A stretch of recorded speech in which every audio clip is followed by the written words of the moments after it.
ನಮಸ್ಕಾರ ರೀ ಎಲ್ಲರಿಗೂ. ಕರಿಬೇವಿನ ಚಟ್ನಿ ಪುಡಿ ಹೆಂಗೆ ಮಾಡೋದು ಅಂತ ನೋಡೋಣ ಬರ್ರಿ. ಗ್ಯಾಸ್ ಸ್ಟವ್ ಆನ್ ಮಾಡ್ಕೊಂಡು ಅದ್ರ ಮೇಲೆ ಒಂದು ತೆವಿ ಇಟ್ಕೊಂಡು ಒಂದು ಬಟ್ಲ ಕರಿಬೇವಿನ ತಪ್ಪಲ ಹಾಕೊಂಡು ಹುರ್ಕೊಳ್ದ್ರಿ. ಈ ಕರಿಬೇವಿನ ತಪ್ಪಲ ತಿನ್ನೋದ್ರಿಂದ ಏನೇನು ಹೆಲ್ತ್ ಬೆನಿಫಿಟ್ಸ್ ಇದಾವಂದ್ರೆ ವೆಯ್ಟ್ ಲಾಸ್ ಆಗ್ತೈತ್ರಿ, ಕಣ್ಣಿನ ಆರೋಗ್ಯಕ್ಕೆ ಒಳ್ಳೇದ್ರಿ, ನಮ್ಮ ಸ್ಟ್ರೆಸ್ನ ಕಡಿಮೆ ಮಾಡ್ತೈತಿ, ಮೆಮೊರಿ ಪವರ್ನ ಹೆಚ್ಚಿಸ್ತೈತಿ, ಕೂದಲು ಬೆಳವಣಿಗೆಗೆ ಸಹಾಯ ಮಾಡ್ತೈತ್ರಿ. ನೋಡ್ರಿ ಈ ಥರ ಕ್ರಿಸ್ಪಿಯಾಗಿ ಹುರ್ಕೊಂಡಾದ್ಮೇಲೆ ಇನ್ನೊಂದು ಪ್ಲೇಟಿಗೆ ಹಾಕಿಟ್ಕೋರಿ.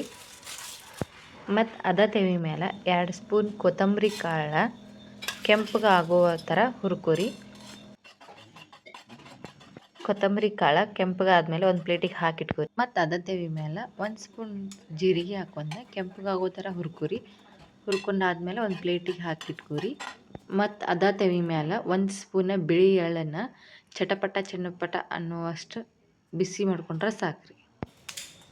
ಇವಾಗ ಮಿಕ್ಸರ್ಗೆ ಹುರಿದು ಇಟ್ಕೊಂಡಿರುವಂಥ ಕರಿಬೇವಿನ ತಪ್ಪಲ, ಹುರಿದು ಇಟ್ಕೊಂಡಿರುವಂಥ ಕೊತ್ತಂಬರಿ ಕಾಳು, ಜೀರಿಗೆ, ಬಿಳಿ ಎಳ್ಳ ಅಷ್ಟನ್ನು ಹಾಕ್ಕೊಂಡು 10ರಿಂದ 12 ಬೆಳ್ಳುಳ್ಳಿ ಬೇಳೆ, ಒಂದು ಅಡಿಕೆ ಅಷ್ಟ ಹುಂಚಿ ಹಣ್ಣು ಹಾಕ್ಕೊಂಡು ಒಂದು ಅರ್ಧ ಸ್ಪೂನ್ ಉಪ್ಪು ಹಾಕ್ಕೊಂಡ್ರಿ, 1 ಸ್ಪೂನ್ ಖಾರ ಹಾಕ್ಕೊಂಡ್ರಿ.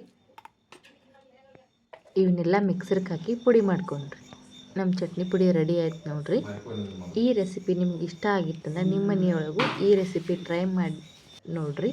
ಹೆಂಗೈತೆ ಅನ್ನೋದು ನಂಗೆ ಕಮೆಂಟ್ ಮಾಡಿ ಹೇಳ್ರಿ. ನನ್ನ ಚಾನಲ್ನ ಸಬ್ಸ್ಕ್ರೈಬ್ ಮಾಡಿರಿ. Thank you.